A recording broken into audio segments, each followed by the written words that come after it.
Hello guys, আসসালামু আলাইকুম। আজকে রান্না করতেছি বেগুন, আলু আর সজনের ডাঁটা দিয়ে। এই দেখেন গাইস, এইটা হচ্ছে মাছ। এই মাছ দিয়ে কুমড়া বড়ি দিয়ে রান্না করব। আগে আমি কুমড়া বড়িটা ভেজে নিয়ে তারপরে কষাই দিচ্ছি, যাতে করে ওর মধ্যে মশলাটা ঢুকে। এই কারণে যে কষাই নিচ্ছি। এবার সবজিগুলো দিয়ে দিব।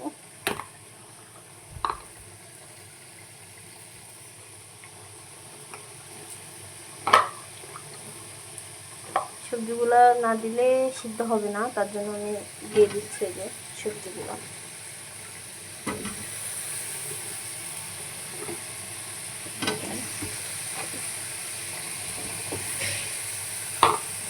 আলুগুলো দিয়ে দিয়ে দেখেন সবজি। এই ডাঁটাটা আমার অনেক পছন্দ, বুঝলেন তো। এই যে এখন এটা দিয়ে নাড়াচাড়া করবো, করে এটা ঢেকে দিব, তাহলে সিদ্ধ হয়ে যাবে। তারপরে টমেটো দিব। যখন সবজিটা সিদ্ধ হয়ে যাবে তখন টমেটোগুলো কাটে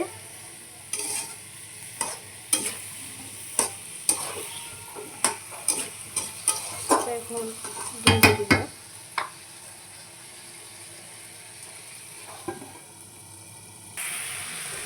দেখেন এখন আবার তরকারিটা আমি একটু পানি দেবো, যেহেতু বেগুন আলু আছে, একটু সামান্য পানি দিয়ে দেবো। এরপর টমেটোটা দিয়ে দেবো। এবার টমেটোটা দিয়ে দিব। এবার আবার নাড়াচাড়া দিয়ে ঢাকা দিয়ে দিব।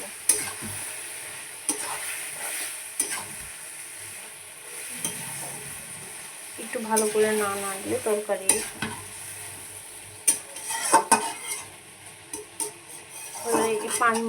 একটু পানি দিয়ে দেবো পরিমাণ মতো, আলুটা সিদ্ধ হওয়ার জন্য।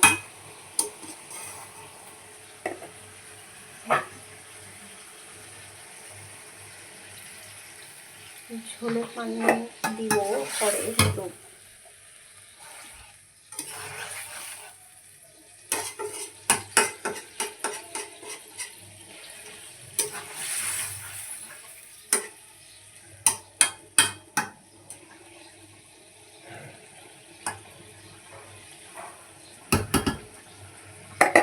এবার আবার ঢাকা দিয়ে দিব, তারপরে মাছগুলো দিয়ে দিব।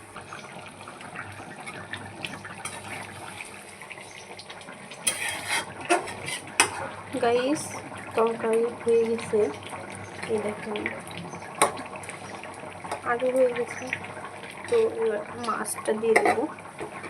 এই যে মাছটা দিয়ে একটু ঢাকা দিয়ে রেখে দেবো, যাতে করে মাছের মধ্যে ঝোলগুলো ঢুকে।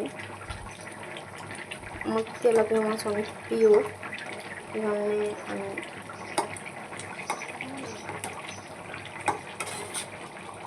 এটা দিয়ে আমি চুলার আঁচটা লো করে দেব, মানে তাহলে মাছের মধ্যে ঝোলটা ঢুকবে। আর এই যে আলুগুলো একটু সিদ্ধ কম হয়েছে, এই আলুগুলোতে